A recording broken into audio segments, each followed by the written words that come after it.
Hey, security peeps, it's Renee Small, and we are back again with you for our Breaking into Cybersecurity webinar series. I am here with Chris Foulon, my brother from another mother, and awesome co-host. And I'm here with Whitney Phillips, and we apologize for the technical difficulties. As usual, something always happens right before a webinar. So we are going to jump right in, since I know a lot of you have been waiting for the past like 5 or 6 minutes. And what I wanted to do is just jump right in and talk to Whitney and hear a little bit about your background. I think you came referred from Chris Roberts. Yes. Yes, awesome. So definitely want to hear about you. What made you excited and interested in security, and tell us about how you broke into the field. Cool. So a little bit about my background. I started as a help desk specialist at a small credit union.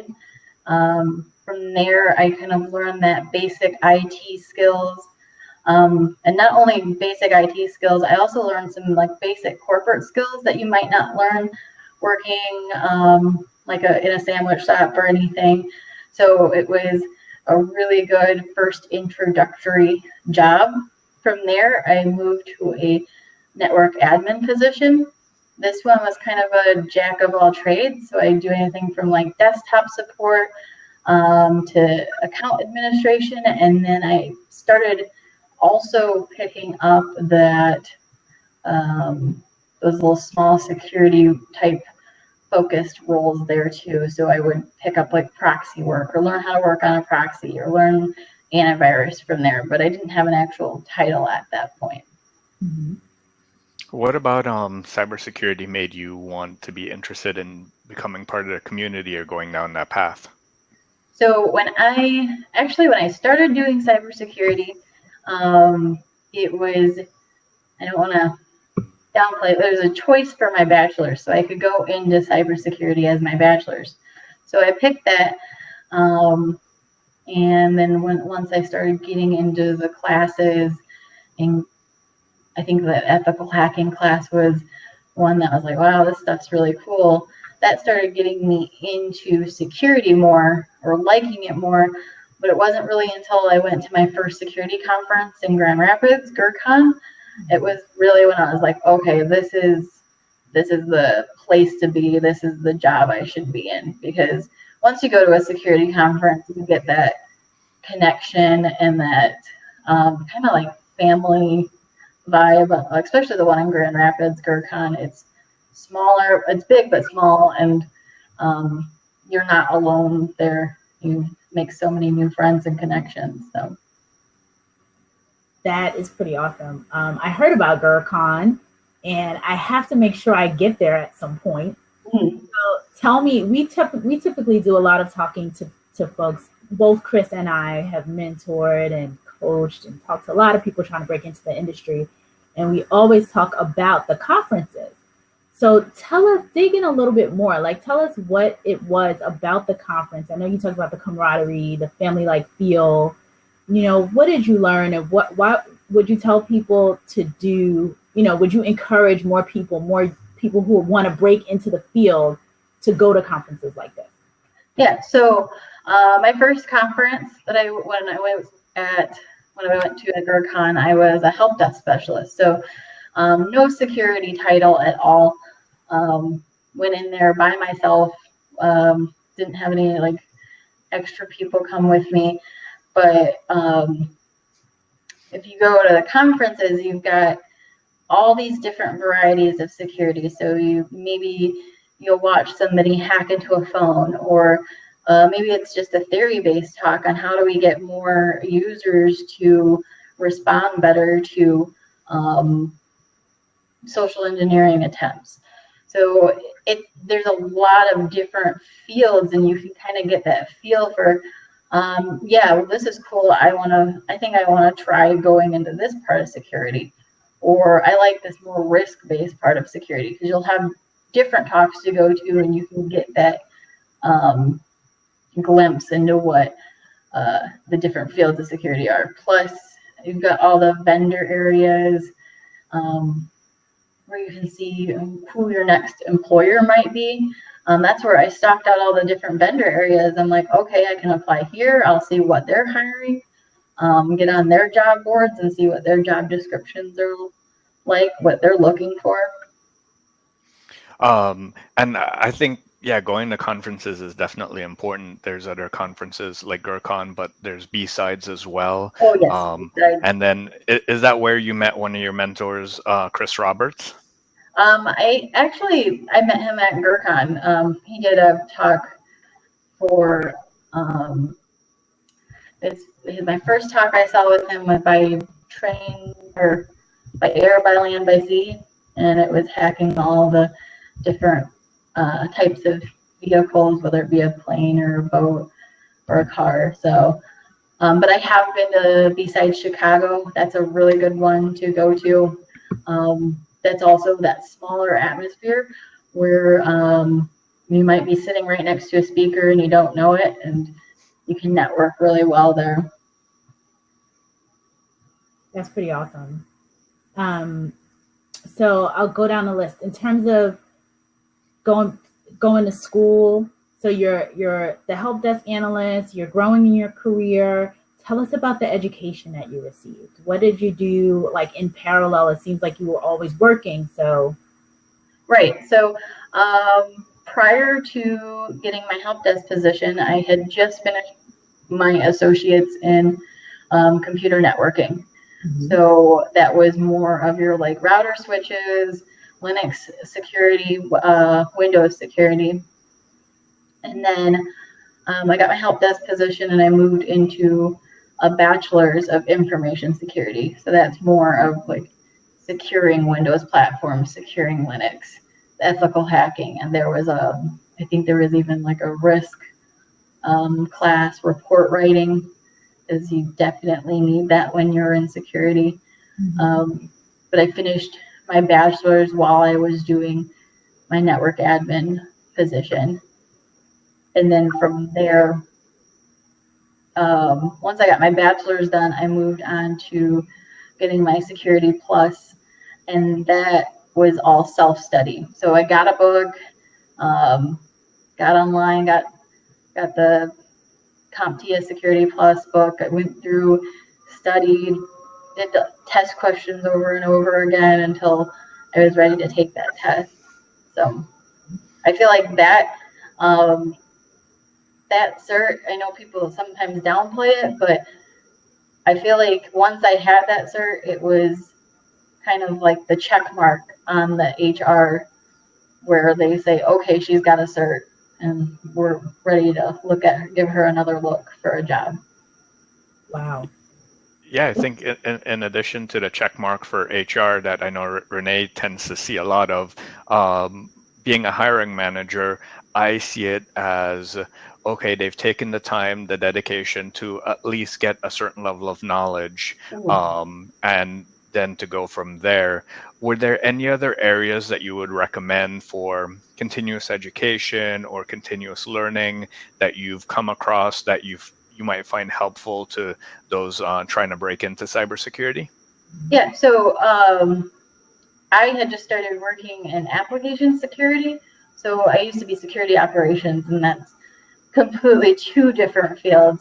I use Cybrary as one of my cheaper, easier, like study choices. They've got good information or good testing material and different things. And what was the other one? I'll come back to it. I have I can't think of it offhand. I've just got a couple online ones. Udemy is another one that I use that also has a lot of just different small courses, large courses to take. They've got labs you can build in it. So you could definitely just kind of pick and choose. Like, let's say I want to go, let me try the hacking part of it, see if I like that, or secure web development, see if I like that. It's your way of seeing what part of security like you'd actually want to be in. Right. Now, to piggyback off what Chris talked about too with the education, the combination, like what I love about your background is that you had help desk experience, you had the associates, you went back, you got your bachelor's, so you're still continuously growing while you're getting the on-the-job training. And then again, with the check mark for HR's purposes sometimes, or the organization's purposes, because I tell people all the time, HR a lot of times doesn't make the rules, but still a messenger. But having that additional, you know, you have the bachelor's, now you have the security plus, and you have the experience, like that three-pronged approach is definitely what is going to put folks ahead of the curve when it comes to trying to break into the industry. So that's fantastic. A question came in, and I think we actually kind of answered it, and it was around, you know, how a newbie should start learning cybersecurity online. Please suggest me some material for learning things in advance. So just like you said, you talked about Cybrary, you talked about Udemy. There's definitely online opportunities to be able to, you know, play around before you invest in a degree. But go ahead. Right, and then those are, like I said, those are like the Cybrary is almost free, I think, with a donation, and then the Udemy, if you catch them on their sales or whatever, it's $12. And that way you can, you know, instead of investing a whole year's worth of school, you can at least see if that's what you do. I want to go into this, or you can dabble in the different areas of security. How do you keep current in this ever-evolving industry? What are some tips and tricks that you might have for someone trying to come in? So what I do is I'm picking up new courses to kind of study. I go to conferences. I also utilize LinkedIn, Twitter, and sometimes Facebook, because I have the Hacker News on my Facebook. But that way, like, you know, Twitter, as soon as something happens security-wise, if you have a bunch of people that are involved in security on your Twitter feed, you'll find out. And like, that's where I get a lot of my sources of just new and up and coming threats in the security field. Definitely Twitter. Yeah, I've heard that a ton. I've heard over and over again how Twitter is one of the first places that people find out about a lot of things related to security. So that's a good tip. Mm-hmm. Yeah, I created my first account while sitting in a talk at GERCON for my first Twitter account. So, and then from there, I'm like, okay, I'm going to follow this person. I'm going to follow this person. And then from there, they've got different people to follow. And I think I've got a Twitter follower over in Scotland that does OWASP. He runs OWASP Scotland. And like, I bounced the ideas off of him for a conference talk. So it's just that networking too. Yeah, I think that's key. I really, people I don't think understand the power of online, of social media networking, and how many connections can be made. I mean, talking to Chris, I say it every week. So, you know, I met Chris on LinkedIn. This Chris Foulon on LinkedIn, Chris Roberts on LinkedIn. Like all of these folks that I can now text and, you know, reach out to. I connected with everyone initially on LinkedIn, just communicating, making comments, you know, providing my perspective, understanding what's going on. And I think that people tend to not realize the power of having Twitter, you know, being in Twitter, being in, there's a 21,000 member Facebook group that TUBE has, called Cybersecurity, infosec101.net. You know, there's so many places, and then connecting with so many people in the field to be able to help break in. Which now that you had said Facebook, I'm also a part of, or connected to a Facebook group for cybersecurity jobs. So they're constantly posting just different jobs that they find out there, or you'll have new and up and coming people will ask for help, or what would you be looking for in this position. So Right. Yeah. Another good tip for keeping up our RSS feeds. So you use something like Feedly or any of your RSS browsers, and then you can go to all your favorite cybersecurity news sites, subscribe to the RSS feeds, and then as soon as something comes in, it gets posted to your RSS feed. So now you have access to, in my case, I subscribe to over 300 different sites. So I have all those feeds coming in that I could just search through and keep up to date as well. So that and social media, definitely big tips for keeping up to date. Good. So tell us what it's like. You know, you said you went from the operations side. Now you're in application security. Talk to us about what it's like being a professional in your day-to-day activities, what you're doing, you know, things that you can tell us that obviously aren't confidential. Yeah. So right now in my application security role, I am doing kind of a bunch of things. So primarily when I first started, we were doing dynamic code scanning. So it's kind of like a light pen test. And we had to do this on like 1,000 applications in the beginning of the year. And then we switched our focus onto static code scanning. So we're helping the developers upload their code. They're scanning it with the tool, and then they remediate any vulnerabilities that they find. And then come to us for the false positive review. So that's something I'm heavily involved with. So if the developers kind of have any discrepancies in the code and the vulnerabilities that are found, we'll go through a false positive review and see what might be the issue.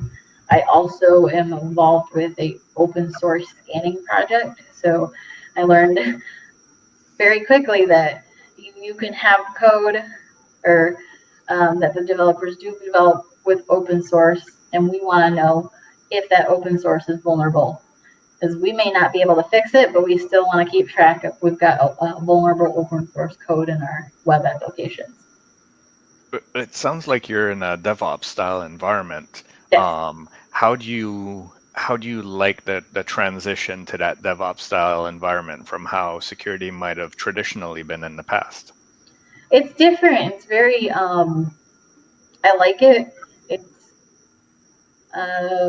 a new challenge every day. So when I was in security operations, it was what virus is on this machine, and did we get those certificates to that website, or did I get encryption on this machine properly? Whereas now it's just the different false positive reviews. But then on top of it, we're doing open source reviews. Can we use this open source in our company? Working with the legal team as well. So I like it. It's completely different, so it's a nice change of pace. But I go back to security operations, I might. But it's kind of nice to have all these different layers to learn. Yeah, that's fantastic. I think that, you know, the experience that you're getting right now is amazing, and having both, you know, seeing the other side or seeing another side of security is great, especially this early on in your career. So someone asked, and I'm curious about this too, how long were you in the SOC before going to AppSec? And tell me in total, like, because I think you've been in AppSec for 10 months or so. 11 months? Yeah, my year will be in a month. So okay. I was in the Security Operations Center for a year and a half. And then the company that I was with went through a big reduction in force. So they let go about 200 IT people. So then I was unemployed all through last summer. And that's when I had found this application security position. I'm like, I think I went through maybe about 30 interviews, not with this company, just various different companies. And I was so like smooth and cool about the interview that they loved me so much about like my different experiences, like my project managing projects experience. So they hired me on my interview interviewing techniques, and then just the various background of security that I have. If you had one piece of advice to give someone about both your transition, maybe even your search after you were let go, what advice would you give someone currently in that stage of their career? Yeah, so one piece of advice is don't get down on yourself if you don't get a bite right away. So I went through I went from June to November not having a job and interviewing. I actually turned down one job because I just didn't feel that it was right for me. So, and that was the hardest thing I think I'd ever could do, is turning down a job when you're unemployed. So, but if it wasn't going to be a good fit, then, so don't get down on yourself. It will come, and practice that interviewing skill. So I literally sat down and wrote out different star techniques. So the situation, I forget what. Task. Situation, task, action, results. And I would write out different scenarios on how I fit. Like, this is the situation I did at this job, and then wrote out the task and action results after that, just so I had that memorized in my brain, so I was more prepared for interviews after that. I love it. I mean, you touched on everything that I tell people, especially around, a couple points that you made that were fantastic. One is around keeping yourself motivated and not being down on yourself, because it can get demotivating after a while, going over and over and over to different interviews and not being able to get a job. But the flip side of that is that you get much more comfortable and you get more in tune with how to be able to explain yourself during interviews. Right. But sometimes I tell people, just go on interviews just to shake off the wiggles, just so you're not nervous every time you go for the interview that you really want. Go interview at places you might not necessarily want, because it's a good practice. And what you set down with the STAR technique, and really thought about your role and what you've done in the past, and been able to really effectively communicate that, so that when you did, like you said, you showed up and you were as cool as a cucumber. And that's because you had done it 30 times. And then on top of that, you said you went, you had 30 interviews. And I think it was Charles that talks about how he applied to like 200 jobs. So, making people aware that it's not as simple as you think. You go out there, if you get shut down 1, 2, 10 times, don't give up. It's right. Move on. So I think that's such a great point. Chris, I know you want to add something. Yeah, I was going to say, I was curious. Have you considered, or did you do informational interviews? So individuals at companies that you might have worked at, doing a role that you might have want to do, reach out to them, ask them about their role, their day-to-day activities, how they like their roles, to kind of have that back and forth as well without the pressure of a true interview. I'm sure I did that like with the recruiters, but the funny thing about how I got my Whirlpool job was I did some networking, and some of the people that I knew in my current job knew the layout of the managers. So I found the manager on LinkedIn, and after I had applied for the job, I found him on LinkedIn, sent him a quick message saying, "Hey, I just applied for this position. I heard you were the manager. These are my qualifications. I look forward to talking to you." And he actually responded back that same day and said, "Okay, I'll talk to HR." And then that's when I got the interview. So, and then found out that it was the STAR interview questions from them. So I went through and prepped as much as I could and nailed the job interview and got a job, and put pressure on the recruiter afterwards. Like, I sent the follow-up email like, "Hey, thank you for your time. I'm still very interested. A week later, I'm still interested. What do we got going on here? So that's not meaning to sidetrack, but that No, that's perfect. It's exactly what we tell people to do. Like, I'm so happy for you to be able to say it and share kind of what you're doing, because we talk about it all the time. People say, oh, I apply.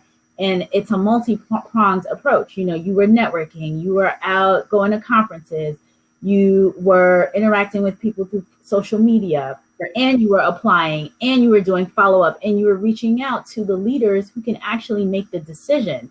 So a lot of times people say recruiters. It's like, yes, and I'm kind of in that middle space because I am a recruiter, but go directly to the leader, because at the end of the day, they are the decision maker. They're the ones going to put you in the spot. And if you apply and do exactly what you did, reached out to that leader, then the leader is going to ping the person in HR and say, hey, recruiter, can you make sure Whitney gets an interview? Can you make sure, you know, like, that's the way it works. So I also tailored my resume to each job too that I was applying for. So I would put in, if I had that, I would make sure so if I had Splunk experience and I was looking for Splunk, I was making sure that I had Splunk in there as many times so it would flag on, you know, or be positive or show up in the results for the recruiter to see, like, oh, okay, this is what she's done in this area. Because if they're looking for somebody who's working with Splunk, maybe they don't care about my disk forensics that much. So I'll put that lower on the thing and I will move up all my experience with that. So your resume is also a constantly changing document. From a cybersecurity perspective, I'll touch on a couple topics that you did without knowing. Social engineering, open source intelligence gathering. You're manipulating the system by giving them exactly what you're looking for. So you're doing all these things, and as someone in security, you're like, yep, I know how the system works. I know how to game it, and that's exactly what people in security should get used to doing, because the attackers are going to think like that. So if you can think like them, and then you could do the opposite of what they're going to do, that's an amazing head start down that road. Yep. Thank you. Exactly. Well, folks, I know it is 12:34, so we're a couple minutes over time because we started a couple minutes late. So I want to be cognizant of everyone's time here. And I want to thank you both. Whitney, thank you so much for providing such an interesting view on how you were able to break into the industry. And I know this will help so many people. And I think it would even drill home that what I say all the time, what Chris says all the time, you know, that you actually said it, you did it, it worked. Now you're in this amazing job and you're doing some fascinating things. So thank you. Thanks again for having us interview you. And my buddy Chris over here, thank you for being an awesome co-host. And so we will see you all next week. I think we have Spencer Brown next week. I think so too. I'm sorry? No, yeah, I'm looking forward to that as well. Yeah, looking forward to seeing him, looking forward to seeing Spencer. And then I have all my, you know, Whitney talks about having a resume, right? Have your LinkedIn profile set up. I have that boot camp that's upcoming. So if anybody's interested in that, definitely touch base with me. Whitney, did you want to say one last thing? Yeah, if anybody wants to reach out to me for any extra questions, you can hit me up on the link on LinkedIn, or that would be the first point, and then I can help you connect with people on Twitter too. So definitely willing to help. So awesome. Yes, we have tons of people willing to give back. I will put Whitney's link in the chat, and then we will see you guys next week. Thanks. Thanks, everyone. Bye. Bye.